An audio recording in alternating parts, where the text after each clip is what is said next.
Good morning. I'm calling this meeting of the Tax Committee to order for April 30th, 2024. We do have a quorum present. The first item on our agenda is approval of the minutes from April 19th, 2024. Vice Chair Norris, do I have a motion? Chair Gomez, I move adoption of the April 19th minutes. Vice Chair Norris has moved adoption of the minutes for April 19th. Is there any discussion on the motion? Not seeing any. All those in favor, please signify by saying aye. Aye. Any opposed, no. Motion carries. The minutes for April 19th, 2024 are adopted. Okay, so we have a few bills up today. First, House File 4822 from Representative Feist. I'd like to move that House File 4822, the second engrossment, be referred to the Committee on Ways and Means. Representative Feist, I understand you have an author's amendment. It's coded A3 in the packets. Should I move that for you? Madam Chair, that would be great, but note that we do also have an oral amendment. Yes. Okay, great. So I'm going to move the A3, and then I'm going to amend the underlying House File 4822 A3 amendment as follows. Page 2, line 22, after the first comma, insert 85.013 comma. And so now we're going to vote on the oral amendment to the A3. Is there any discussion on the motion? Representative Robbins. Sorry, could you just restate it? Because I was fumbling for my page. Yeah. Okay, so on page 2, line 22, after the first comma, insert 85.013 comma. Good, Representative Robbins? Yep. Excellent. Is there any discussion? All those in favor of the oral amendment, please say aye. Aye. Any opposed? Motion carries. The oral amendment to the A3 amendment to House File 4822 is adopted. Now to the underlying amendment as adopted. I'm going to move that we adopt the A3 amendment as amended to House File 4822. Is there any discussion on that motion? Seeing none, all those in favor, please say aye. Aye. Aye. Any opposed, no. Motion carries. The amendment as amended is adopted. Okay, so we also have an A4, which adds the appropriations to the bill to match up with the fiscal note that's in your packets. So I'm also going to move the A4 amendment. Is there any discussion on that amendment? Seeing none, all those in favor, please say aye. Aye. Any opposed, no. Motion carries. The A4 amendment to House File 4822, the second engrossment, is adopted. All right, now that that is done with, Representative Feist, to your bill.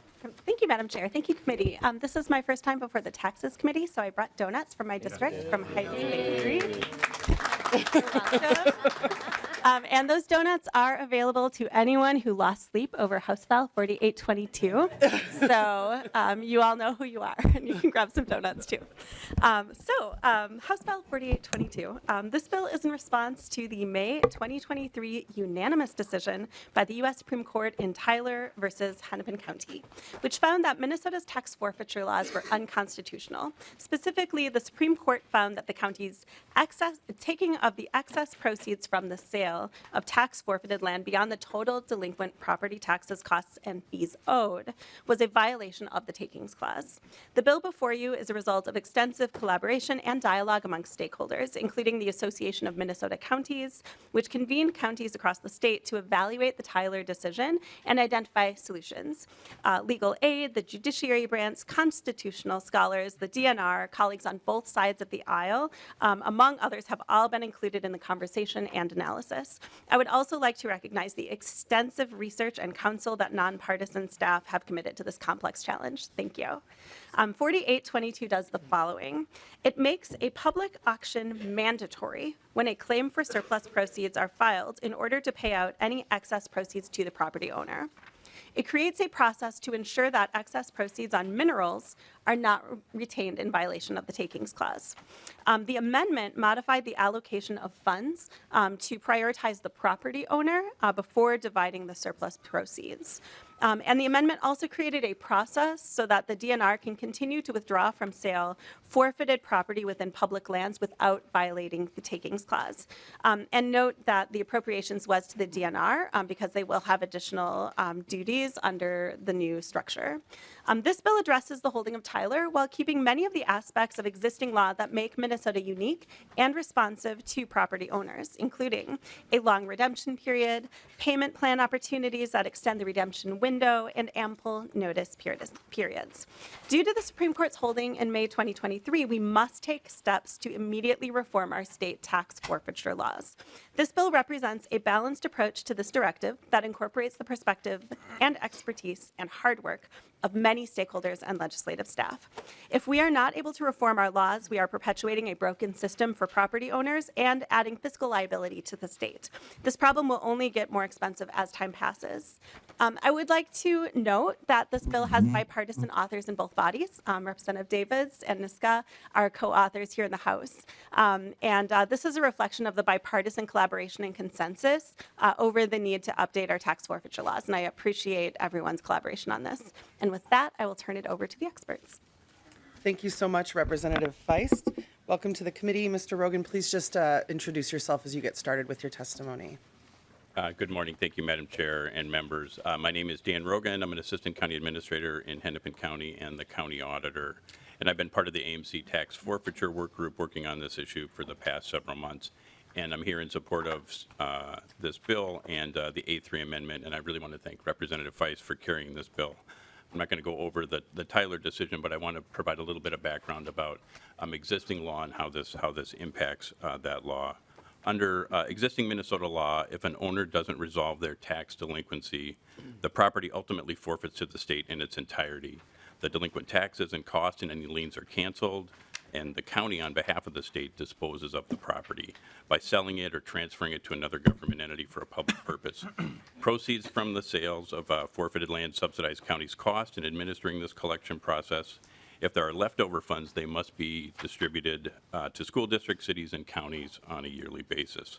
Under this existing law, the prior owner is not entitled to any of the proceeds from a sale after a property forfeits, even if those proceeds exceed the unpaid taxes, liens, and related costs.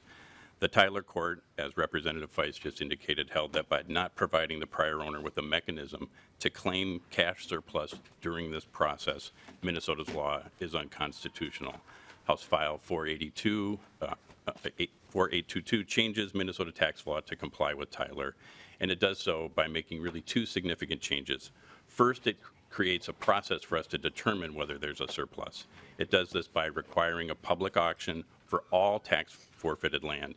The auction is important because it determines the value of the property. Before the auction, the county auditor will calculate the minimum bid for a tax forfeited property. This will be the sum of delinquent taxes, penalties, special assessments, and other costs. If no one is willing to pay more than the minimum bid, there is no surplus. The county may dispose of the property as otherwise allowed by existing law, for example, by transferring it to another government entity. If someone is willing to pay more than the minimum bid, the property is sold to the bidder, and the amount above the minimum bid is considered surplus that the prior owner and other interested parties in the property are entitled to as a matter of law under the 4822. The second thing it does is it creates a process for returning the surplus to the prior owner or others interested in the property. After the sale, the county auditor is required to notify interested parties of the surplus, and these parties have a claim to that surplus. If the prior owner is the only claimant, the county auditor sends the surplus to the prior owner. If the claimant, if there are multiple claims, the county auditor can file an action in district court, and the court will determine who's entitled to the surplus and the amount. So with that, we are in support of the A3 amendment as well, which made a number of technical changes and really clarified that the allocation process in existing law for when, after we've taken the surplus and provided that to the prior owner or those interested in, who have an interest in the property, follows the existing law right now and allows us to pay for costs and then to make sure that we can pass along any of those proceeds that are in excess of what is required for us to administer this process to cities and school districts. We have just 3 technical changes that we've been talking to Representative Feist about the definition of the minimum bid, the definition of interested party, which are technical in nature, and we look forward to working with Representative Feist to make those done, but they're not any substantive changes to the bill. And so with that, Madam Chair, I'm happy to answer any questions.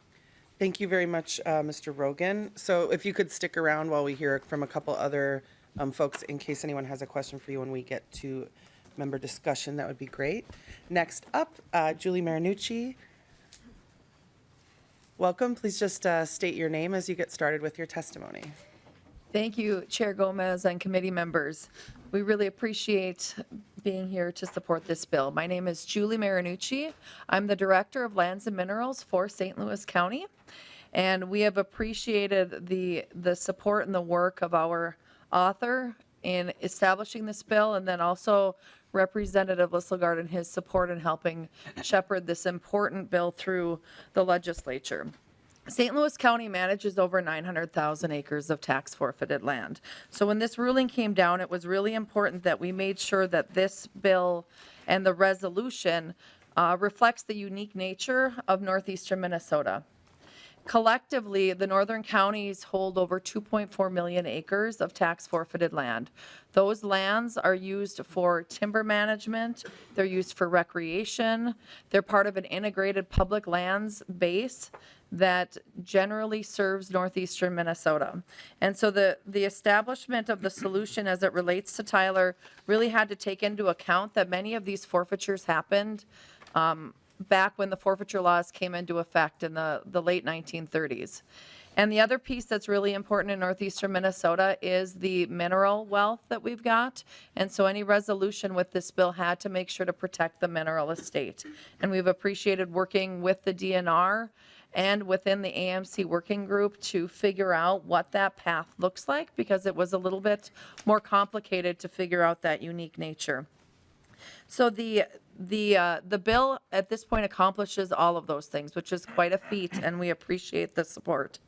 The other piece in here is the apportionment. So the management of that land base, that over 2.4 million acres, we generate revenue off of that, and we support entire industries, our entire logging industry. It's really important. And those revenues, again, come through, as Mr. Rogan had indicated, through that apportionment process, and it goes back to the schools, the communities, and the counties in those areas. So with the A3 amendment of House File 4822, we believe that this accomplishes all of the main goals for northeastern Minnesota, and we appreciate the support in the bill. Thank you very much, Ms. Marinucci. Up next, I have Jill Schlick-Wynn. If you're present, could you just say your name as you get started with your testimony? Welcome to the committee.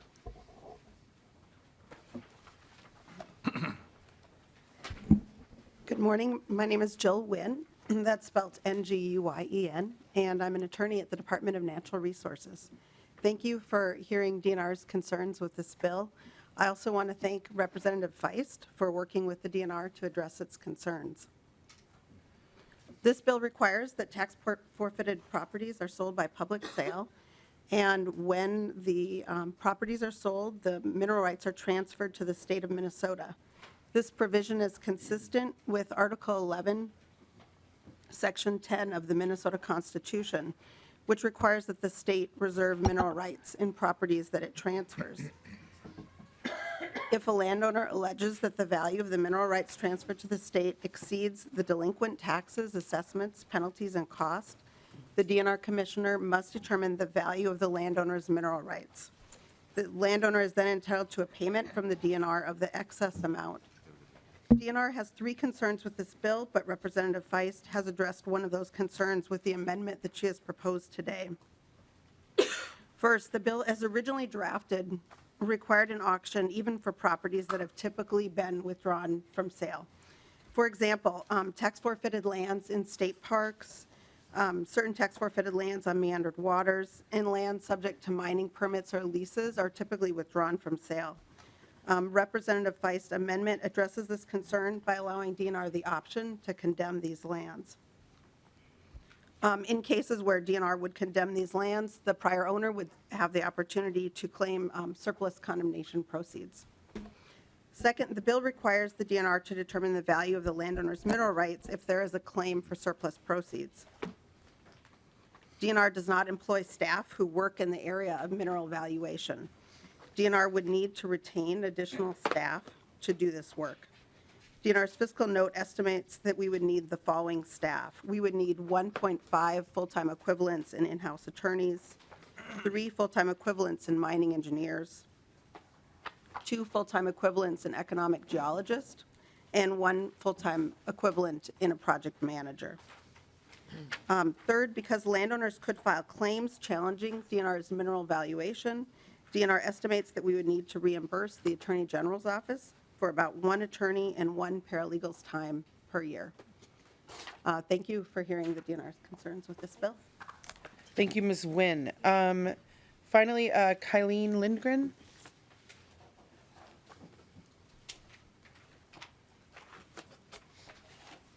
Welcome to the committee. Please just state your name for the record as you get started.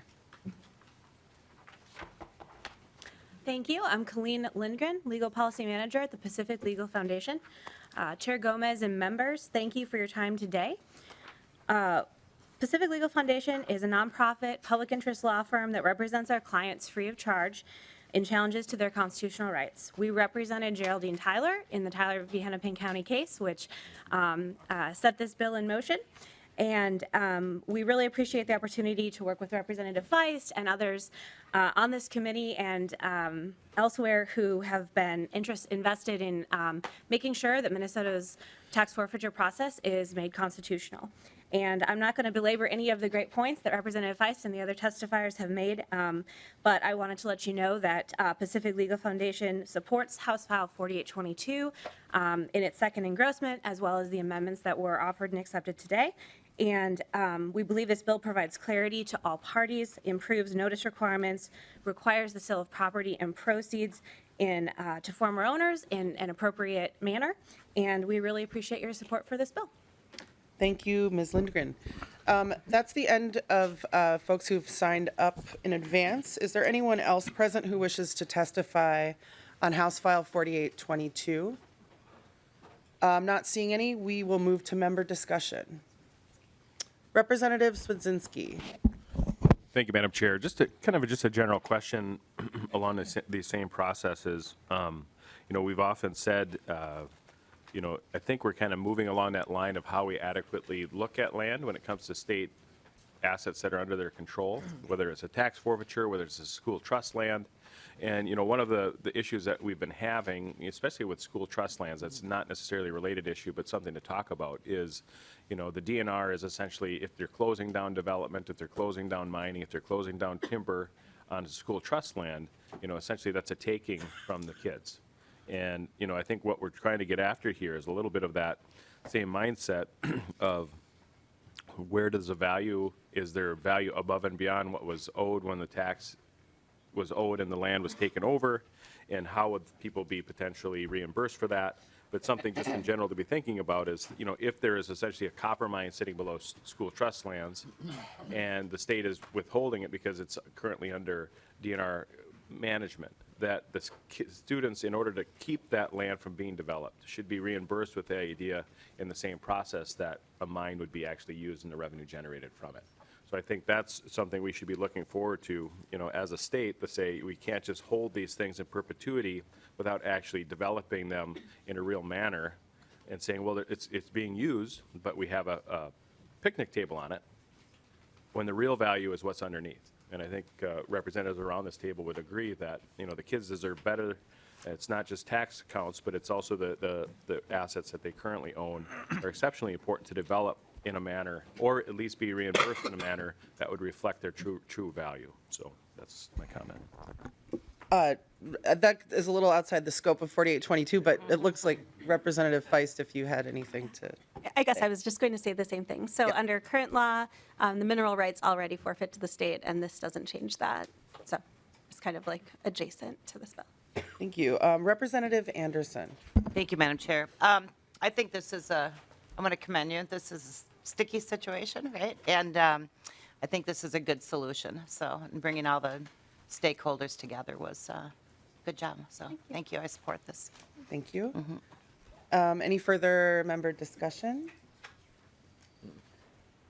All right, seeing none, I just, before we go back to you for final comments, I am so thankful to you for doing this work.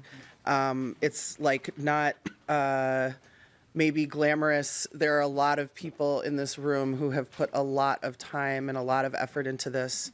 And before Representative Feist stepped up to kind of coordinate this very complex process, Chair Lislegard and I were trying to do it, and it wasn't, it wasn't going as well as it has gone. Let's just say with a very detail-oriented attorney who's so just fastidious about everything on the case. So, just my sincere, heartfelt thanks to you. It's sort of like a thankless job for the state, for the people of Minnesota that you've done, and I'm really very grateful. So with that, any final comments you have, Representative Feist? Thank you so much for the kind words. I don't feel like it was thankless. I'm really grateful for the opportunity. It's so important. I've learned a lot. And it's just been really great working with so many people with a vested interest to make sure that we get this right. So thank you. And vote yes. Great. With that, I will renew my motion that House File 4822, the second engrossment as amended, be re-referred to the Committee on Ways and Means. All those in favor, please say aye. Aye. Any opposed, no. Motion carries, and House File 4822, the second engrossment as amended, is on the way to the Ways and Means Committee. Thank you, Representative Feist. Up next, we will hear the property tax forfeiture settlement bill from Chair Lislegard, a related item. So, Chair Lislegard, would you like to move that House File 5246 be re-referred to Ways and Means? So moved. All right, Chair Lislegard has moved his bill. And I understand that you have an author's amendment coded DE1 in our packets. Would you like to move that also? So moved. Chair Lislegard has moved the amendment coded DE1. Is there any discussion on that motion? Seeing none, all those in favor, please say aye. Aye. Any opposed, no. Motion carries, and the DE1 is adopted. The bill is in the form the author would like, and Chair Lislegard, to your bill. Well, thank you, Madam Chair and members. And I don't know if Representative Feist is still here. I should have made comments because you have to have the right skill set for the right task at hand. And with her background from a legal perspective and her ability to collaborate, take all this very complex information, process it, and get people to understand it within this framework wasn't totally incredible. And Speaker Hortman wisely, before the settlement ever came, asked me and Patrick to come in and said, hey, this is going to be coming down the pipe. And the next thing you know, I dropped that bill, and I'm getting a phone call from Miss Julie Marinucci over there saying, what's going on here? And when this came to fruition, Speaker Hortman wisely sat you and I down and put a very, very talented legislator to oversee this, and she did an incredible job. So I just wanted that for the record because I missed my opportunity. But I get to do something that is, both bills, it's not great, right? I mean, this is not like, we're excited to be here. This is something that we have to do, and we have to work our way through it. And for that last bill to be supported by the very institution that brought it all the way to the United States Supreme Court, and the state of Minnesota lost basically 9-0, and that's a really big deal. So for us to get to this point, but there's another element, and the other element is to pay what we owe. And with this bill, with the amendment, Minnesota must respond by creating the framework to settle damages to individuals impacted by prior unconstitutional law that we had. So this is $109 million, a settlement, and it was negotiated by all the different stakeholders. And the bill addresses the state's liability looking back in time and supports a settlement process that has been constructed and agreed to by the class action plaintiffs, county government, and the Attorney General's office. So that's kind of like the nutshell. And for the bill, if I could have Mr. Swanson go through it, that would be wonderful. All right, great. Chair Lislegard, I'll pass it over to Mr. Swanson.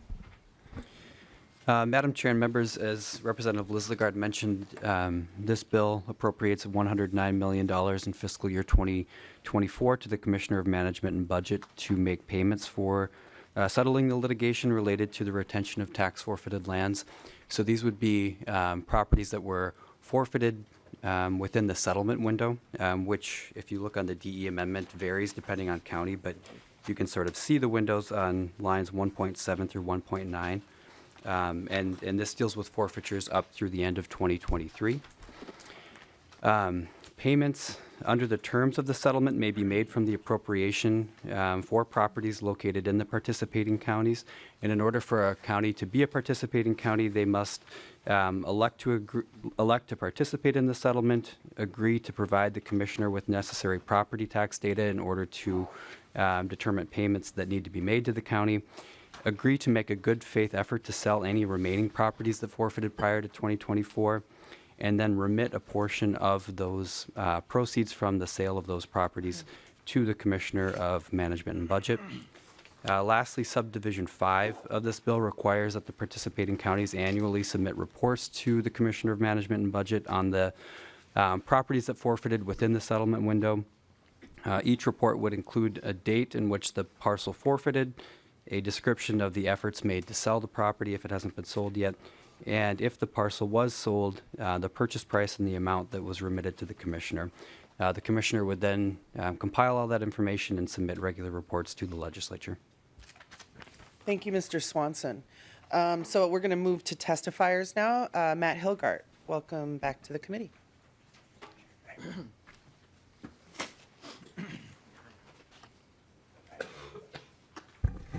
Madam Chair, members of the committee, thank you so much. My name is Matt Hilgart. I work for the Association of Minnesota Counties.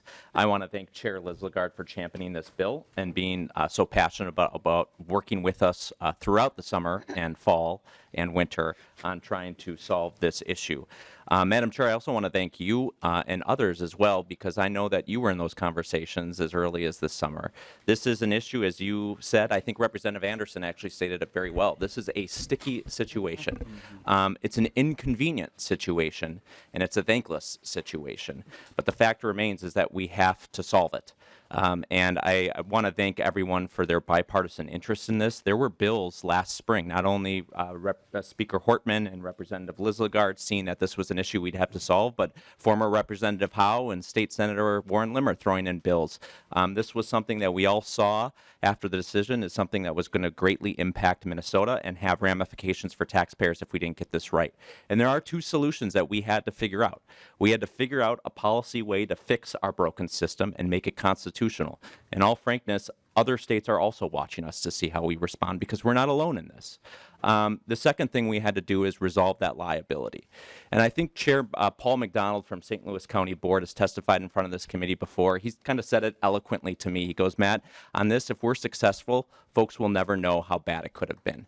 And that's a tough measure of success. And that's what this bill in front of you today represents. It's averting disaster for Minnesota communities across the state. And I know I'm looking at folks across this table because I know your commissioners have been calling you this session to say how important this Tyler versus Hennepin decision has been.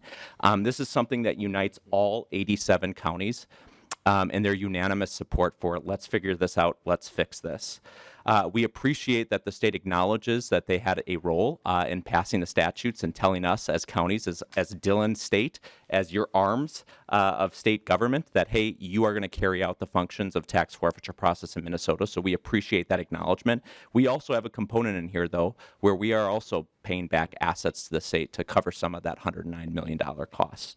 The last thing I wanted to say, Madam Chair, is just use a little bit of time to dispel the notion any notion that remains, and I hope that there's a limited notion that remains, that this was somehow a profitable business for counties. This was not. I'd like to give two examples. This was a money loser for counties. If you look at Stearns County's tax portfolio inventory sheet of one given year, they might have 15 properties that became tax forfeit. On 13 of those 15 were net losses. That is, the total debts owed, the property taxes not paid. The property taxes paid by other property taxpayers were far in excess of what they were able to sell at any public sale. Two might have had surpluses. And in fact, the year that I looked at it, it was $6,000 surplus and $300 surplus. It in no way offset the costs of the hundreds of thousands of dollars that were lost or were spent to actually clean up properties to get them back to use. And the last example, I'm going to pick on Representative Swedzinski, is a Lacoparle County example because it matters for small communities. That's why your commissioners are calling you. In Lacoparle County, a Clarkfield school was consolidated, I believe. Representative Swedzinski will know more, but the school could not afford the dilapidated building. They couldn't afford to demolish it. So it goes tax forfeit. It goes to the state. The state gives it back to the counties. The counties now have this parcel that they have to take care of. Are they going to let this just sit there vacant and be an environmental hazard, a public safety hazard? No. They're going to take ownership of it and clean it up to the tune of $900,000. For context, that was 4.5 times their total CPA. So can you imagine that? Spending 4.5 years of CPA allocations to clean up one parcel of property. So again, I just want to underscore the importance of this bill. This is averting disaster, and it's going to be impacting not just counties, cities, school districts, all taxing jurisdictions throughout this entire state. And we thank you for the seriousness of which you've gone about this legislation, and ask for your support. Thank you, Mr. Hilgart. Up next, Ms. Marinucci. Welcome back.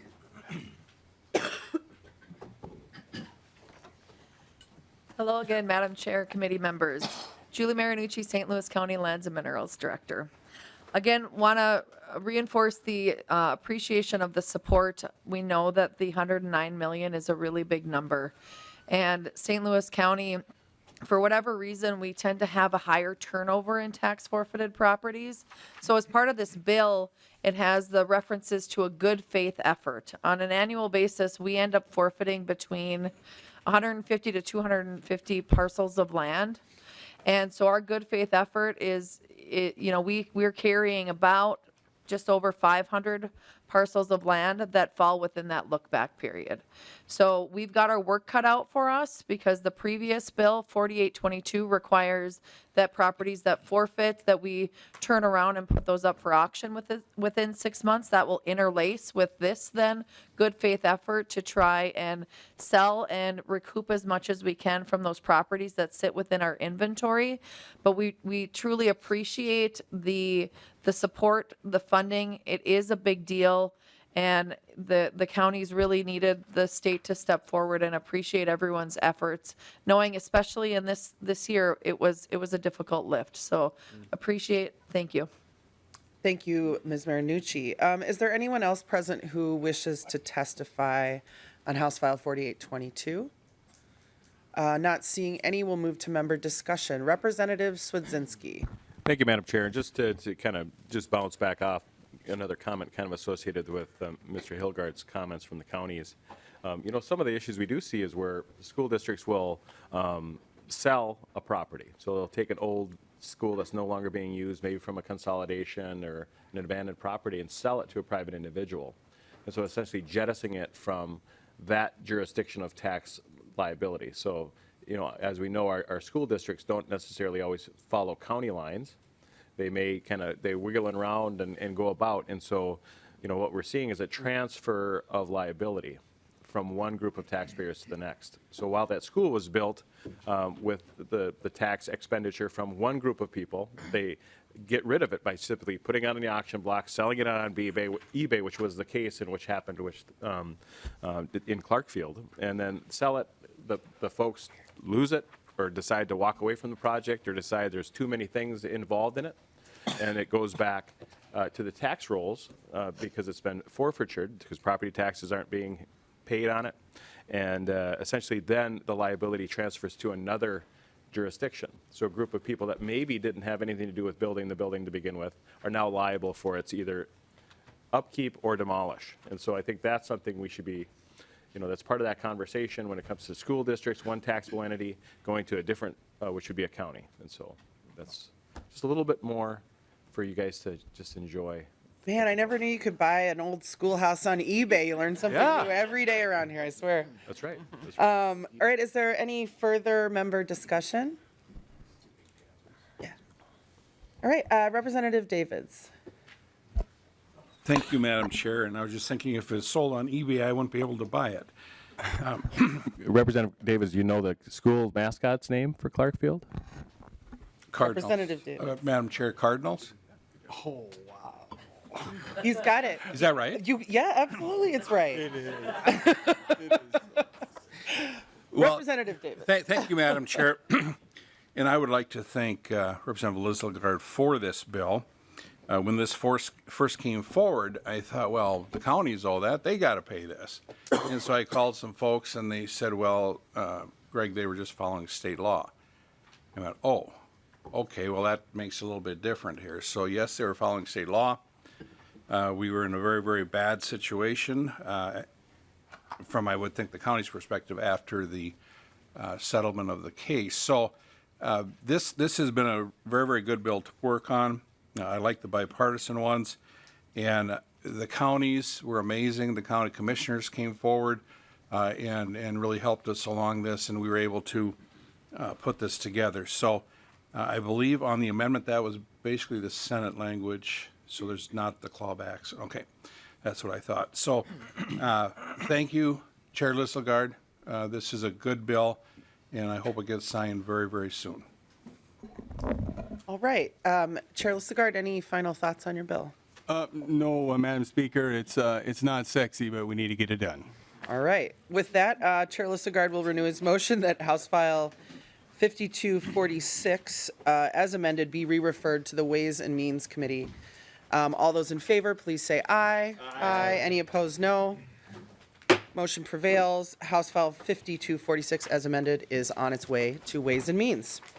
All right, finally, for today, we have House File 2000 from Representative Stephenson. Welcome. So I'm going to move that House File 2000, the third engrossment, be re-referred to the Ways and Means Committee. Chair Stephenson, I understand you have an author's amendment. It's coded A32 in our packets. Would you like me to move it for you? If you would, please. All right, I would like to move the A32 amendment. Is there any discussion on the motion? Seeing none, all those in favor, please say aye. Any opposed, no. Motion carries. The A32 is adopted. The bill is in the form the author would like. Chair Stephenson, to your bill. Thank you, Madam Chair, members of the committee. I'm going to just be brief. We had a long night last night, a long day today. This is the bill to legalize sports betting. Several of you have probably seen this bill in other committees. But the bill legalizes both brick and mortar and mobile sports betting statewide. For the purposes of this committee, it includes a 20% tax on sports betting, a 10% tax on daily fantasy sports, which are included in the bill upon an amendment that was adopted in the State Government Finance Committee. There's a revenue estimate in the packet that details how much funds that raises and also the allocation of it. The most significant allocation from this committee's perspective is a cut to the tax on charitable gaming that in the third year of operation totals $40 million, which is a significant tax cut. Members might be aware that in charitable gaming, at present, the charities are sort of the third beneficiary when you look at the total use of dollars after prices are paid out. The largest amount of money, single amount of money, goes to the state in the form of taxes. Second largest goes to developer fees. The third goes to the charitable mission. Once this and other provisions that have passed into law are fully implemented, I expect that will flip, and the charities will be the number one beneficiary of charitable gaming, and the charitable mission will be the number one beneficiary of charitable gaming. I do also want to highlight a provision in the bill that I think is significant that Chair Lislegard has as a standalone measure that allows veterans organizations to use a portion of their charitable gaming proceeds to do capital improvement projects. Members' posts, American Legion's VFW posts around the state are closing, and a significant reason why they're closing is stress due to old buildings that need repair.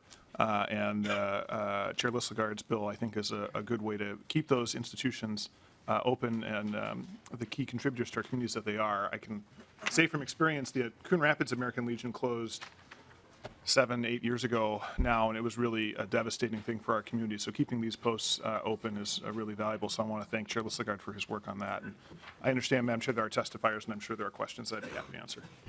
Yes, great. Thank you, Chair Stephenson. So we do have a few testifiers. We usually have sort of wide-ranging, freewheeling conversations and taxes. For the purposes of our time today, I'm going to just ask everybody to stay focused on the provisions that touch the tax statutes. So those are Articles 2, 4, 7, and Article 9, Section 2. So we're going to move to testifiers now. First up, Rachel Jenner. Welcome to the committee. Please just state your name for the record as you get started with your testimony.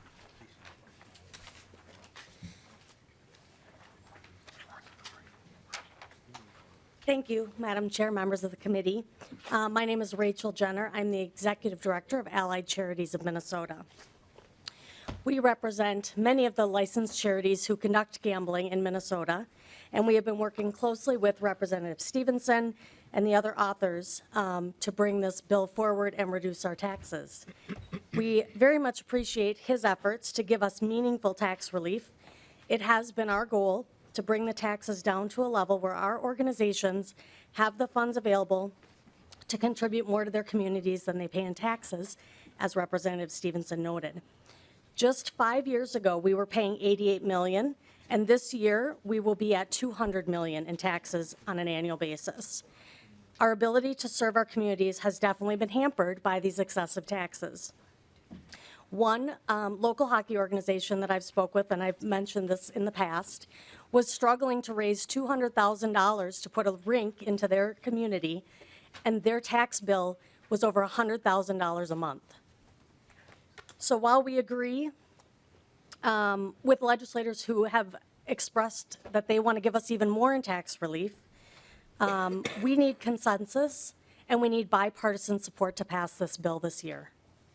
We have heard for many years that there will be a better opportunity. One in recent years was once the stadium was paid off, would be the perfect opportunity to lower the taxes on this industry. But that time has now come and gone. And with the increased revenue from sports betting, we feel that the time is now to lower the taxes. Thank you. Thank you for your testimony. Up next, Susan Sheridan Tucker.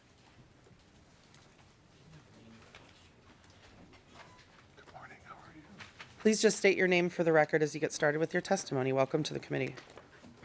Thank you, Madam Chair. My name is Susan Sheridan Tucker, and I'm the Executive Director of the Minnesota Alliance on Problem Gambling. We are the state affiliate to the National Council on Problem Gambling, and our sole purpose is to advocate on behalf of those that are negatively impacted by gambling. I'm here. Our organization is neutral on the legalization of gambling, but I'm here to raise attention to Article 7 in the bill as it pertains to tax cuts to charitable gambling. We have no issue around tax cuts per se. However, the original provision indicated that the National Council affiliate would receive 0.5% of the tax revenue and 0.5% to DHS for problem gambling. Because of the proposed tax cut, this directly impacts our budget. And so I wanted to raise awareness to you about that, because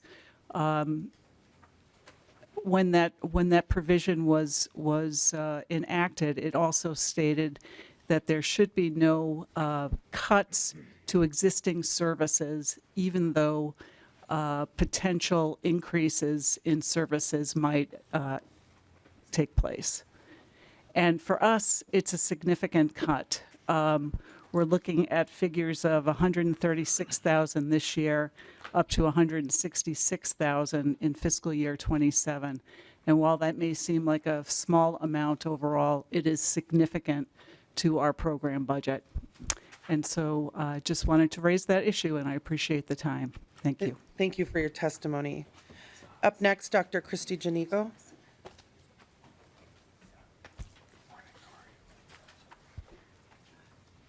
Welcome to the committee. Please state your name as you get started with your testimony. Greetings, Madam Chair and members. My name is Dr. Christy Janigo. I am the American Legion Department of Minnesota Legislative Chair. First, I want to thank Representative Stephenson and his co-authors for working on this bill and for giving veteran service organizations a voice in this process. We support the provisions in Article 7 because of the charitable gambling tax cuts and the increase in lawful purpose expenditures to 50% of annual net receipts to allow our post to complete crucial capital improvements. I want to thank Representatives Swedzinski, Bjorn Olson, and Robbins for offering amendments to the tax omnibus bill last week in this committee on items that would benefit veterans. We've been asking for those changes for years. As those didn't pass, today I ask for your support on this bill. Vice Chair Norris, Representative Elkins, and Representative Lislegard, thank you for your partnership on the House Veterans and Military Affairs Committee and carrying our bills. We are deeply grateful for your allyship. Our more than 50,000 members agreed to prioritize advocating for these tax cuts above all other things we want for our community because we think these will have the biggest impact. It's difficult for me to fully describe how meaningful this is to us. This amendment includes a historic amount of tax cuts for charitable gambling, adding $40 million more a year to the approximately $15 million that passed last year. We say historic because our state taxes have been higher than the amount of money we've been able to deploy to our communities for years. And we believe what you're doing with this bill will reverse that to the benefit of all Minnesotans. Although most of us stopped wearing the uniform years ago, veterans have a deep-seated need to continue serving their communities. And last session's changes to e-poll tabs had our people worried that mission would be compromised. That is why you likely received a lot of communication from us and saw a flood of social media messages almost exactly a year ago.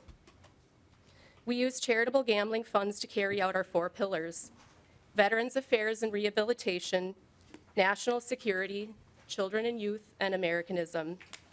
The funds we donate pay for honor guards at burial ceremonies, outdoor recreation for disabled veterans, suicide prevention programs, and stopgap funding for homeless veterans. We donate to area schools programs to help housing and food insecure children. We support nonprofit human services organizations near our post. We fund youth sports scholarships and equipment for local fire departments. What I'm describing to you represents the best of America, and these traditions need to continue. Thank you again for hearing this bill today. Thank you for your testimony. Finally, Stacy Stern. Welcome to the committee. Please just identify yourself as you get started with your testimony.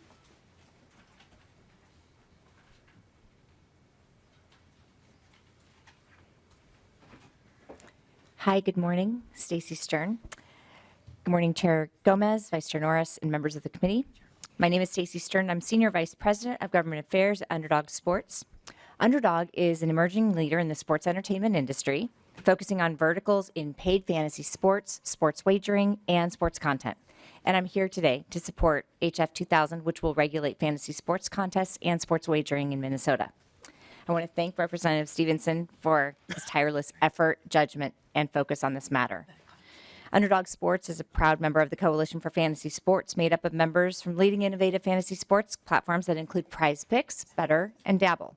These innovators, like Underdog, want to ensure that sports fans in Minnesota can continue to enjoy fantasy sports contests they love and play, and that innovation continues to be paramount. HF 2000 will regulate and tax sports wagering and fantasy sports contests throughout Minnesota, allowing the state to implement strong consumer protections while also ensuring fantasy sports operators can pay their fair share. Importantly, HF 2000 will ensure that the hundreds of thousands of Minnesotans who currently play fantasy sports contests can continue to safely play the games that they know and love.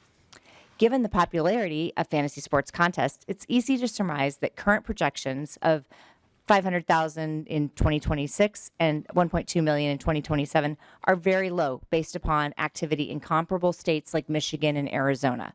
We expect to see higher revenue. Minnesotans are dedicated sports fans, and whether it's taking in a summer afternoon at Target Field, filling out an office-wide March Madness bracket, or debating which Anthony Edwards dunk was the best, and as a diehard Phoenix Suns fan, I can tell you there were many that were his best. But I digress. Sports fans love finding new ways to enjoy and express opinions on favorite teams and players. HF 2000 acknowledges the difference between sports wagering and fantasy sports contests and proposes to regulate both and tax both activities, similar to what we've seen in many states around the country. For example, looking at Michigan and Arizona, both states have regulated fantasy sports contests and sports wagering at the same time and have allowed fans to continue to participate in the activities they love. They've proven that states win and consumers win with regulated, safe activities that generate meaningful tax revenues. I urge you to vote in favor of progressing HF 2000 to its next committee stop and to bring Minnesota sports fans one step closer to authorizing the fantasy sports contests they love to play and allow them to join. Thank you for allowing me the opportunity to speak with you today. Thank you for your testimony. Is there anyone else present who wishes to testify on House File 2000? All right, not seeing any. We will move to amendments. Or Representative Koznick, did you want to say anything before we move on to amendments? Madam Chair, just a clarifying question, if I could. Sure. With the delete all, or the author's amendment, excuse me, not a delete all, is section 5 of Article 8 still in the original bill then? If I could just get clarification of that. Chair Stephenson? I'm having to, if Representative Koznick, Madam Chair, Representative Koznick, you could tell me what. Yeah, page 70, Mr. Chair, it's. We can actually, we can just ask Ms. Hagler to answer that one. Just because I know, it wasn't clear because I know section 4 was deleted and a new section added, but I just want to make sure if section 5 is deleted or not. Yeah, great. Ms. Hagler? Madam Chair and Representative Koznick, section 5 still is in the bill. It was not deleted. Representative Koznick? Thank you, appreciate that clarification. All right, great. So we're going to move to amendments. First up, we have the amendment that's coded A28 in your packet. Representative Davids, would you like to move the A28? So moved, Madam Chair. All right, the A28 is before us. Please describe your amendment, Rep. Davids. Thank you, Madam Chair. What this amendment does is it basically jettisons everything except the tax relief for our charities. What we did at the end of last session was a huge mistake, devastating to our charities. And I have a rather lengthy record on these issues and have always supported our charities that do such great work, whether it be the American Legions or whatever that group might be. So I'm very clear on the record as having supported them in the past. What we did last year was we really hit them hard. Now, when we realize what we did, now we're trying to fix it. And we put it in a bill that to some of us is extremely objectionable. I do not believe in the expansion of gaming. Never have, never will. And so what this does is this is a very clear that we support the charities. We want the charities to have their tax cuts. And I do think, Madam Chair, it's somewhat unfortunate that they're going to go another year with nothing because this bill will not pass. It'll probably pass the House, but it will not pass the Senate. So here we go again. And this goes way back. I remember the 2017 tax bill where I had great relief for the charities in that tax bill, passed the House, went over the Senate, came back from conference, and it had been stripped out. We weren't able to keep it in there. And the explanation from the Senate was, well, Representative Davids, Chairman Davids, these charities were set up to make the state money. And I guess that was a different way to look at it. But so it's unfortunate we go another year here. But Madam Chair, I would ask for support on the 828 amendment and would request a roll call. All right. Representative Davids has requested a roll call, so there will be a roll call. Is there any further discussion on the A28? Representative Anderson. Thank you. I'd like to speak in favor of the 828 too. I think we, both sides of that recognize what happened to the charities last year and how devastating the tax bill last year is going to be on the charities. The minimum we can do is this tax provision, and I want to say it's kind of throwing scraps, but at least it's something to help make up for the devastation that occurred. So especially if, as Lee Davids mentioned, it's not likely that this is going to pass the Senate. This is something that we can do that's positive for our charities, and I think it needs to get done, and I would urge support of the Davids amendment. Thank you. All right. First time I've heard $40 million a year referred to as scraps, but that's cool. Is there any further discussion on the 828 from members before we go to Representative Stephenson?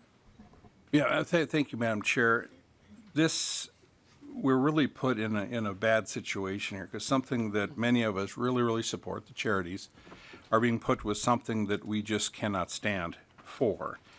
So it puts us in a genuine conundrum, a quandary, if you will, a real-life dilemma. This 828 amendment would take care of that, and I think we owe it to the charities for what we did to them last year to fix this without the extremely controversial other parts of the bill. So thank you, Madam Chair, and members, I appreciate a yes vote. Representative Stephenson? Thank you, Madam Chair, and thank you, Representative Davis, for the amendment. I ask members to vote against the amendment. Number one, the financing for the tax cuts for the charities is the wagering on sports betting, the tax on sports betting, which would be eliminated by the amendment, which means that there's no pay for the tax cuts that are proposed here. Secondly, of course, obviously, I support legalizing sports betting and would oppose an attempt to delete the efforts to legalize sports betting. I do want to add, for context, because I think facts are important and numbers matter. The most recent report from the Gambling Control Board indicates that last year, the total amount of money that went to the charitable mission, the total amount of money the charities got from e-pull tabs for the whole year was $60 million. They got a tax cut last year worth $15 million. This is a tax cut worth $40 million. There was also a cap on developer fees that will generate millions of dollars of savings for the charities. So I want to be clear about when people talk about scraps or how devastating certain things are, I think the full context is important. With the passage of this bill, the charities will, without question, be in a much stronger financial position than they were heading into last year. Thank you, Representative Stephenson. So the roll call having been requested, the clerk will take the roll. Chair votes no. Chair Gomez, no. Vice Chair Norris. No. Vice Chair Norris, no. Lead Davids. Yes. Lead Davids, yes. Representative Agbadje. No. Agbadje, no. Representative Anderson. Yes. Anderson, yes. Representative Brand. No. Brand, no. Representative Elkins. Elkins, no. Elkins, no. Representative Howard. Excused. Representative Joy. Yes, please. Joy, yes. Representative Kosnick. Yes. Kosnick, yes. Representative Lee. No. Lee, no. Representative Lislegard. No. Lislegard, no. Representative Olson B. Yes. Olson B, yes. Representative Olson L, excused. Representative Pinto. No. Pinto, no. Representative Robbins. Yes. Robbins, yes. Representative Smith. No. Smith, no. Representative Swedzinski. Yep. Swedzinski, yes. Representative Weiner. Yes. Weiner, yes. Representative Whitty. Yes. Whitty, yes. Representative Joachim. No. Joachim, no. Sorry. Yeah, no. Madam Chair, there being 9 ayes, 10 nays, and 2 members excused. There being 9 ayes and 10 nays, the motion does not prevail. The 828 is not adopted. If you came with, yes. All right, up next is the A31 from Representative Robbins. Representative Robbins, would you like to move your amendment? So moved, Madam Chair. All right, please, to your amendment. Thank you, Madam Chair. Members, this is another attempt to try to help the charities. I appreciate Chair Stevens trying to include the charities in this global sports betting package. And I appreciate his work with the charities. And I appreciate that the charities have been at the table. I really do. And I appreciate that there is some tax cuts in the bill. But first of all, Chair Stevenson just, well, let me just say what the amendment does. Basically, it gives a 5% flat tax for the charities, replacing all these other layers of taxes. And the reason this is important, members, is because the charities really did lose so much last year. And that will be compounded over all the years that they do not have e-pull tabs. And so they continue to pay a lot of money to the state general fund. And they should be able to keep all of that money in their communities. I don't know why the state sees charities as a revenue maker for the state, but I think it's wrong. I don't think that's how we should be looking at them. As Chair Davids indicated, that was what the charitable tax was apparently set up, if we believe former Senator Bach. I think that's the wrong way to look at charitable gaming taxes. That money should be staying in the community, and so that's what this amendment does, and I'm happy to talk more about it after there's questions or discussion. All right, Representative Koznick. Thank you, Madam Chair. Chair Stevenson, this reminds me of a bill that we had in state government by the majority leader on a totally different subject, but there was a variety of provisions seemingly related in his bill with Majority Leader Long. And I asked him if he was familiar with the legislative term log rolling. Chair Stevenson, are you familiar with that term? Representative Koznick, will you please just make your point about the A31 amendment that's before the committee? Thank you, Madam Chair, and Chair Stevenson and committee members. Log rolling is a term, legislative term used to refer to a variety of provisions in a bill and packing those provisions together because an individual bill or provision of the bill may not stand on its own. And so I'm concerned, or I think the author and we as a legislature might be concerned that this sports betting bill is log rolling. What we're doing is putting different provisions in there that some people like, but other people might not like the overall bill, and the provision would not stand alone on itself. And so I appreciate that the author is trying to coalesce a broad coalition of people to support this sports betting bill.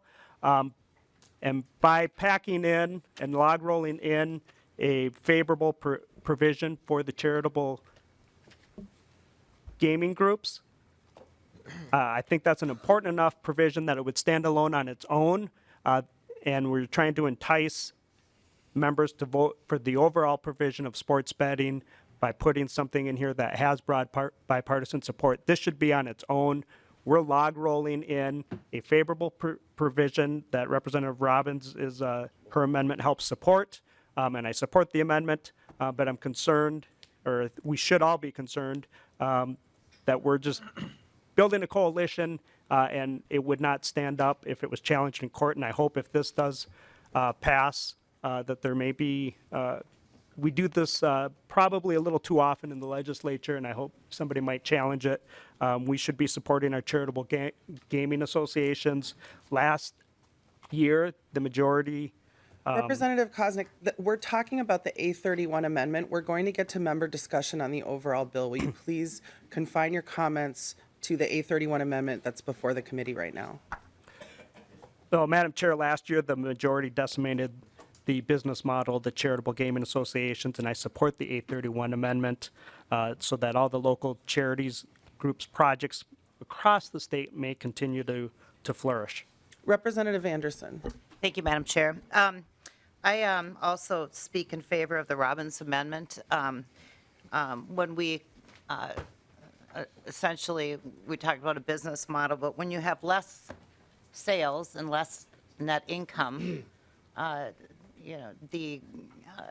the taxes on that, how do I want to put this? The charities are going to have considerably less sales without the e-pull tabs, which means they're going to also have considerably less net income. And we need to do what we can to allow them to keep as much as possible.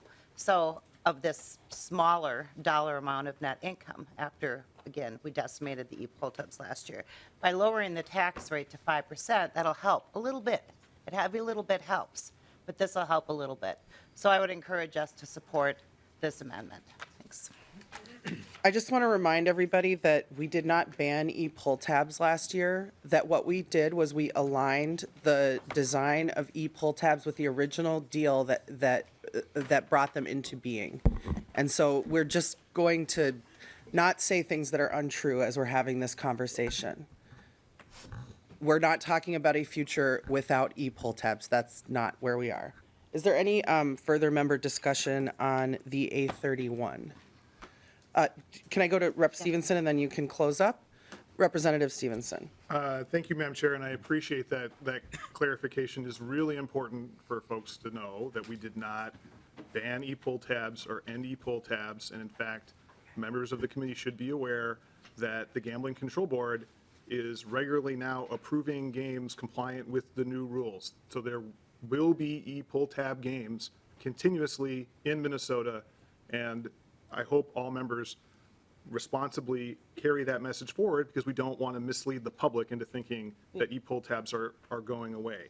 It's also important to know that the tax cuts that are contemplated in the bill that's before you, as well as the tax cuts that were included in your bill last year, Chair Gomez, apply not just to e-pull tabs, but paper pull tabs as well. So with regard to the argument that if the amount of revenue goes down, the tax cuts aren't worth as much, that is not entirely accurate because the paper pull tabs are also getting a tax cut. The value of these tax cuts this year is also reflective of the MMB forecast, which accounts for the impact of the changes in e-pull tab rules last year. So the $40 million that's in the bill is reflective of the new landscape.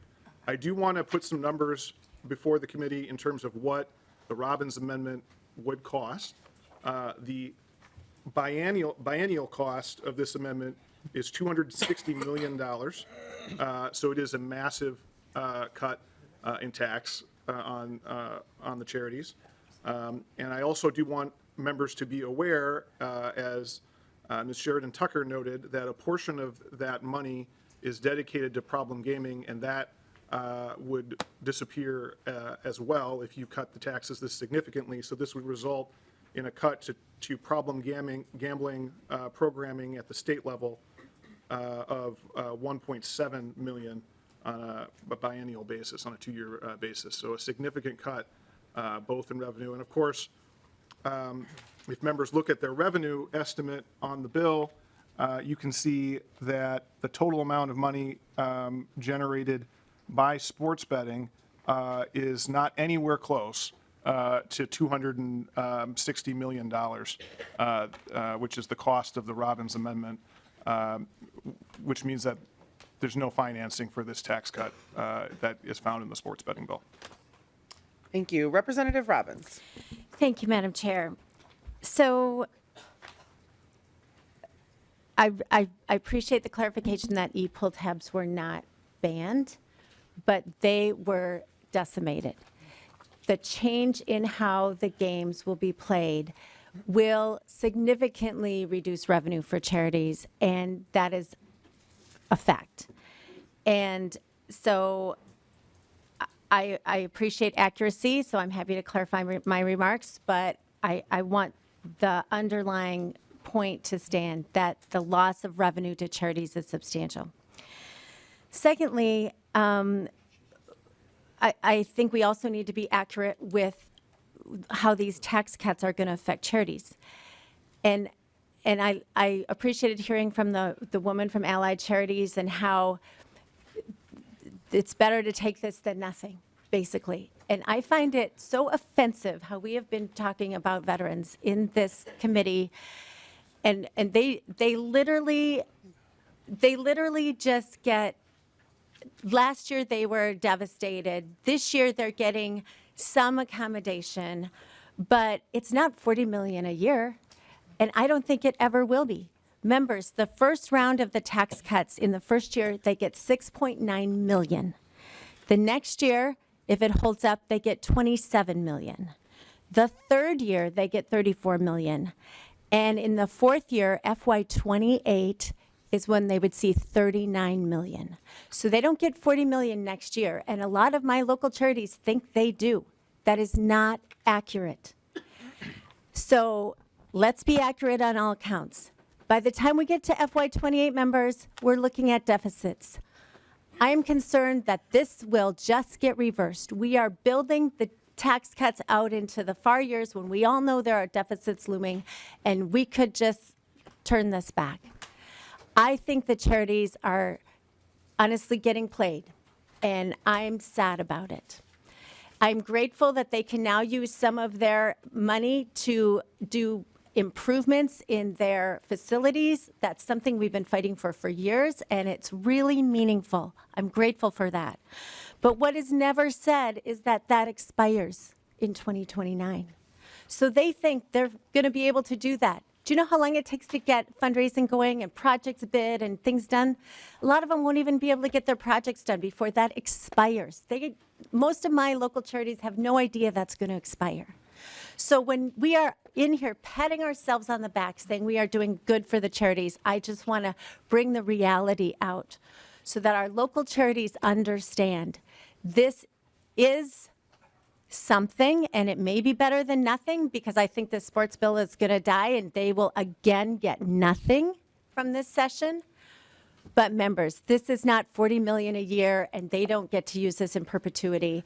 And by the time we would get to the scale of 40 million, I don't think there's money for it. And to Chair Stevens' point about what my bill would cost, yes, it would cost the state $260 million, $130 million a year to reduce the charity tax to 5%. That is how much the state is making off the backs of our charities. That just gets dumped into the general fund. The state is spending that on who knows what. So that is important. Like, the charities are funding all these operations in the general fund. So members, I hope that highlighting this amendment, I know it's going to fail, but I wanted to bring these points out, members. We have to, as Representative Koznick said, take a standalone look at the charities. They deserve their freestanding bill, a clear up or down vote on how we are treating them, and they should not be funding $260 million of the state government every biennium. I would like a roll call, Madam Chair. Roll call, having been requested, there will be a roll call. Seeing no further discussion, we'll take the roll on the A31. The chair votes no. Chair Gomez, no. Vice Chair Norris? No. Vice Chair Norris, no. Lead Davids? Yes. Lead Davids, yes. Representative Agbadje? No. Agbadje, no. Representative Anderson? Yes. Anderson, yes. Representative Brand? No. Brand, no. Representative Elkins? No. Elkins, no. Representative Howard? No. Howard, no. Representative Joy? Yes. Joy, yes. Representative Koznick? Yes. Koznick, yes. Representative Lee? No. Lee, no. Representative Lislegard? No. Lislegard, no. Representative Olson B? Yes. Olson B, yes. Representative Olson L, excused. Representative Pinto? No. Pinto, no. Representative Robbins? Yes. Robbins, yes. Representative Smith? No. Smith, no. Representative Swedzinski? Yes. Swedzinski, yes. Representative Weiner? Yes. Weiner, yes. Representative Whitty? Yes. Whitty, yes. Representative Joachim? No. Joachim, no. Madam Chair, there being 9 ayes, 11 nays, and 1 member excused. There being 9 ayes and 11 nays, the A31, or the motion does not prevail. The A31 is not adopted. We're moving on to the A33 from Representative Koznick. I'm just going to ask members, I understand that people are passionate about this issue, but what we're not going to do is we're not going to say untrue things, either about actions that this legislature have made, nor are we going to say things like other untrue things, like that members have been disparaging veterans in our committee today. That has not happened. And if I hear anybody say something that's untrue, I apologize. I usually do not do this, but I'm going to interrupt you if I hear you say something that's untrue. Representative Koznick to the A33. Thank you, Madam Chair. And I made a mistake in getting my amendment drafted. I'd like to add a verbal amendment on line 1.2, or maybe House Research could help me, I want to keep section 5 in the bill and delete the rest on page 7 and 1 is my intention. So if we could have help clarifying that, that would be appreciated. All right, Ms. Hagler. Madam Chair and members, so the instruction on the A33 amendment would be page 1, delete line 2, and insert, quote, page 70, comma, delete sections 1 to 4, end quote. Page 1 after line 2, insert, quote, page 71, comma, delete section 6, and insert, quote, colon, end quote. Is that your motion, Representative Koznick? I think I followed, that is my motion, Madam Chair. All right, Representative Koznick has moved his oral amendment to the A33. All those in favor, please say aye. Aye. Any opposed, no. Motion carries. The A33 is amended. Representative Koznick to the A33 as amended. Thank you, Madam Chair. The A33 amendment as amended restores what we had in statute essentially by allowing the Minnesota Horse Racing Commission to kind of set the guidelines on horse racing and deletes the parts of the author's bill that dealt with banning historical horse racing. And Madam Chair, I'd request a roll call. All right, there will be a roll call on the A33. Is there other member discussion to the A33? Not seeing any. Representative Stephenson? Madam Chair, members of the committee, I'd ask for a no vote on this provision. The historical horse racing issue is not something that's squarely in the jurisdiction of the tax committee, but among other things, I'm not sure that we should be passing bills saying the legislature shall not pass a law to do anything. And so I think that is reason enough to ask for a no vote on this amendment. All right. Representative Koznick, any final thoughts before we move to a roll call vote? We can have more discussion later, but just appreciate committee members' support. All right. So a roll call's been requested, so Ms. Savis will take the roll. Chair votes no. Chair Gomez, no. Vice Chair Norris, excused. Lead Davids. Yes. Lead Davids, yes. Representative Agbaje. No. Agbaje, no. Representative Anderson. Yes. Anderson, yes. Representative Brand. No. Brand, no. Representative Elkins. No. Elkins, no. Representative Howard. No. Howard, no. Representative Joy. Yes. Joy, yes. Representative Koznick. Yes. Koznick, yes. Representative Lee. Excused. Representative Lislegard. No. Lislegard, no. Representative Olson B. Yes. Olson B, yes. Representative Olson L. Excused. Representative Pinto. No. Pinto, no. Representative Robbins. Yes. Robbins, yes. Representative Smith. No. Smith, no. Representative Swedzinski. Excused. Representative Weiner. Yes. Weiner, yes. Representative Whitty. Yes. Whitty, yes. Representative Joachim. No. Joachim, no. Madam Chair, there being 8 ayes, 9 nays, and 4 members excused. There being 8 ayes and 9 nays, the motion does not prevail. The A33 as amended is not adopted. So we're going to, that's the end of the amendments. So we're going to move now to member discussion on House File 2000 as amended. Any members who would like to speak? Representative Anderson. Thank you. I have a question for nonpartisan staff on the charity tax cut numbers, the savings. Does that, and I apologize, there's been so many different versions of the bill that I can't keep it all straight.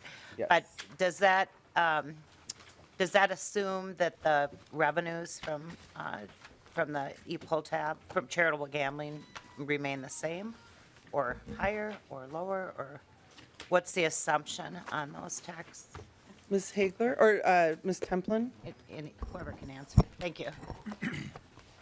Madam Chair, Representative Anderson, the revenue estimate before you is based on the February forecast, which includes the laws that were passed, or the assumption of the laws that were enacted last session. Representative Anderson. Thank you.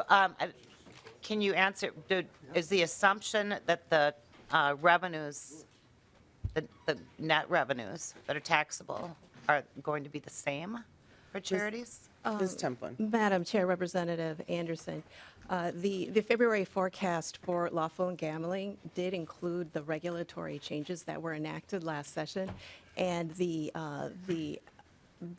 revenues for lawful gambling did show a decrease in the February forecast, especially in the 26 and 27 biennium. Representative Anderson. Thank you. Thank you. And how much of a decrease was shown? Ms. Templin. Madam Chair, Representative Anderson, I don't have the exact percentages before me. I do remember in the November forecast, it was around 20%, but if it would be okay, I could get back to you after committee. Okay, thank you. Representative Anderson? Thank you. All right. Anything further? Representative Olson. Thank you, Madam Chair. Thank you for the last 45 minutes. I think it's been an excellent experience learning and gaining more knowledge on how we can make a better bill for next year, next session. I think that we allowed Representative Stephenson the opportunity to fine-tune his bill a little bit further. I think that with the nonsense that's going on in the Senate that borders on criminal, we probably will not see this bill pass this year, which is why it's really sad for me personally that we couldn't at least take care of our charities. We're going to kick them down the road with the can that we're kicking down the road. This is a really sad thing, but at least we gained a little bit more experience on how the committee process works. So thank you for the last 45 minutes. I do not think that very much is going to occur with this in the Senate, so thank you. Representative Koznick. Thank you, Madam Chair, and disappointed the A33 amendment barely did not pass, but that's how it goes. It is Derby week, and we'll take our odds here. The particular issue on that one with the historical horse racing, it does have a tax implication because the assault that I would say on horse racing and the state's horse tracks, it's a $500 million industry, and derived out of that industry, we have horsemen and women throughout the state, every part of the state, that are paying taxes and creating economic activity. It's thousands of jobs in Anoka County and Scott County and at the two racetracks and beyond the racetrack, the hotels, all the extras that comes with that activity, the entertainment, the hospitality, the agricultural. And so I think there should be big concern with the provisions in the bill that block the horse tracks from continuing to be economically viable. I had mentioned my concerns with the sports betting bill, that it has a variety of different provisions that are on their own would not pass individually. I understand trying to build a coalition, but when we're log rolling provisions in there to try to garner support, I think that puts us in some cautious areas of law that would be challenged. And then more importantly, with those provisions, we're changing the rules in the middle of the race. And there is a case being tried out through the courts on whether the Minnesota Horse Gaming Commission has the authority to permit the historical horse racing. And what this bill does and those provisions, it closes the starting gate before the race gets off to start. That's not the legislature's purview. But Chair Stevens, I appreciate that you have you at least listened when we were in the state government finance and had your amendments to kind of tighten up the language on the historical horse racing. Not to my liking, but at least I appreciate that you were paying attention. I hope everybody has a good Derby week. This weekend is the 150th running of the Kentucky Derby. I'm kind of a fan. But this bill doesn't quite cross the finish line, and I think it's running out of steam and finding a slow death. All right. Any further discussion? Representative Swedzinski? Thank you, Madam Chair. And just I would add to Representative Koznick's comments about the amendment when it comes to horse racing and the impact it has on agriculture in our state, and are wishing that we could potentially have done something with that, and just reach out to the organizations that came and spoke on behalf of this bill. Good job. Good job coming and representing your interests. There's a reason why this bill is before us. It's because of what happened before. We won't go into that. But I'm reminded kind of if you remember the scene from Indiana Jones, and I think it was The Last Crusade, there was the scene where Indiana Jones goes into the room filled with goblets. And the Crusader says, you need to choose which goblet. And one person rushes in and grabs the wrong one. And Indiana Jones comes in and grabs the right one. And when we're looking at issues, when we're looking at the sides we're taking on issues, the reason why this bill is before us is because we chose unwisely last session. And it potentially is going to have a real impact on charitable gaming. And it's not just the tax amounts. It's about the games that people chose to play to pay for a stadium. And the way they were designed were on purpose, so that people would enjoy them, have a reason to come into these establishments. And tax relief is good, but also the entertainment value of what was lost, I think, is maybe one of those things that's not going to be potentially recognized in this bill.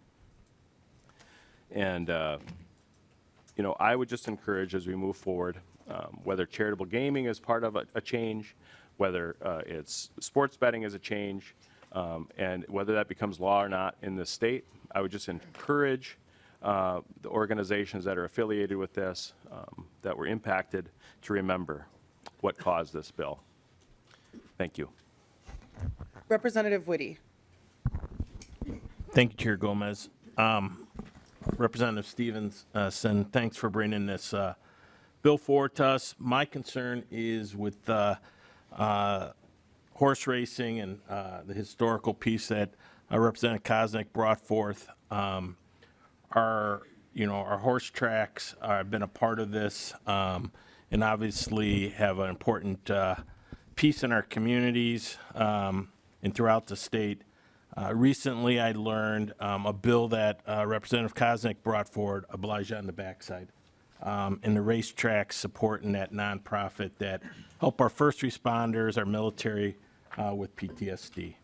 And after the Burnsville incident, they reached out and have been helping them get through this incident. So whatever ways as you move forward with this, we can help our racetracks. I would appreciate that. Obviously, helping our veterans. I see you're trying to put that part in here, so I appreciate all those efforts, but I just wanted to ask you for that favor. Thank you. Thank you, Representative Whitty. Representative Lislegard. Thank you, Madam Chair. Well, it's been one heck of a conversation, and obviously, last year I didn't agree with everything, but it passed. We did what we said we were going to do, and they kept their word. And I think that has been clarified today. What I am disappointed in is there is no perfect bill. And I watched everyone come up to this table today and testify. And everyone testified in favor of the bill. No one came and said that they were against the bill. And then when I heard everybody and having conversations that this bill is not going to go anywhere, I looked over at the veterans over there and I watched their demeanor change as this hearing went on. And I feel for you, because you were told that this has no chance. Is this a perfect bill? Probably not. But it was moving in the right direction. And we listened to you. We worked with you. Chair Stephenson did. And I'm not giving up. I think that there's work to be done. I'm not giving up on the Senate. I would encourage that you guys continue your advocacy to try to get this over. And I feel for you after the conversation that I heard today. So I will be voting strongly for this bill, and I hope that you get the relief and the support that you deserve. Lee Davids. Well, thank you, Madam Chair. And one thing I've learned over the years is you don't provide false hope. And I think that's really what we've done here. But beyond that, Madam Chair, if we get a roll call. There will be a roll call. And Madam Chair, I would really like to thank you, your staff, and every member of this committee for the hard work they've done the last 2 years. Thank you, Madam Chair. Thank you. Representative Stephenson.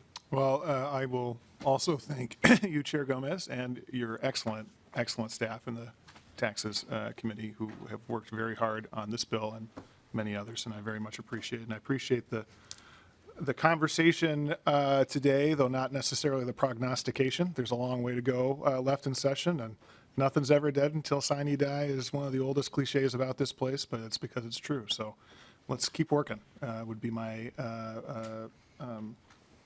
ask of my colleagues. I did just want to briefly mention, because of the conversation about the historic horse racing, which again, I understand it's not a tax provision, but if you give me just a little bit of license, since other people have been talking about it.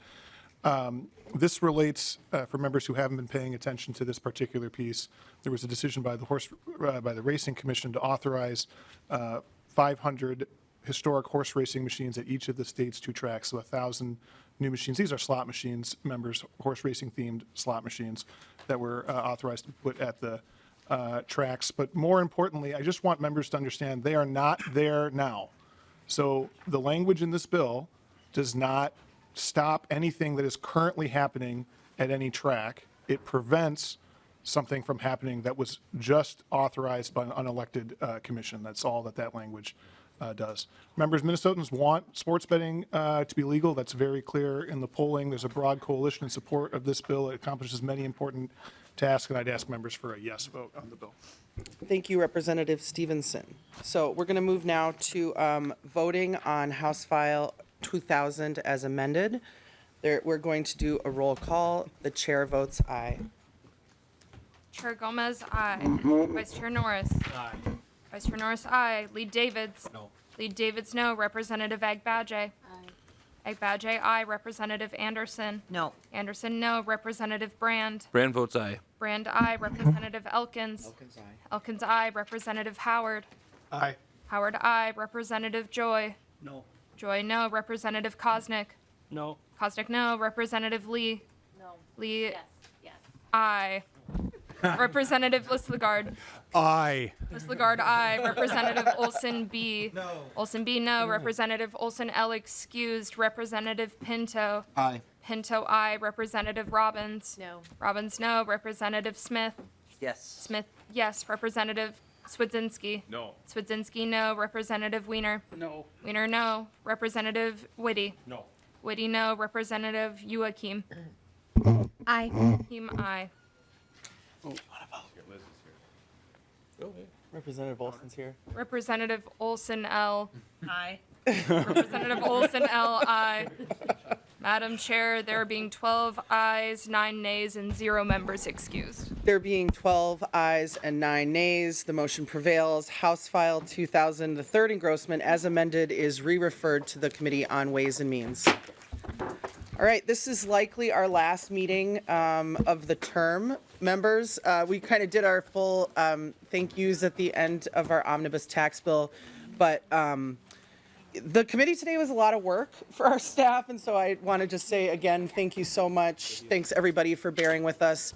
Thank you to every member of this committee for being here and for all of the good conversation and all of the thought and care that you have for the people of Minnesota, regardless of our disagreements. That is the thing that brings us together around this table, and I really appreciate it. Like Representative Stephenson said, you never know what's going to happen, so this is likely our last meeting, but please stay tuned because we could be back here. You never know. With that, members, we are adjourned.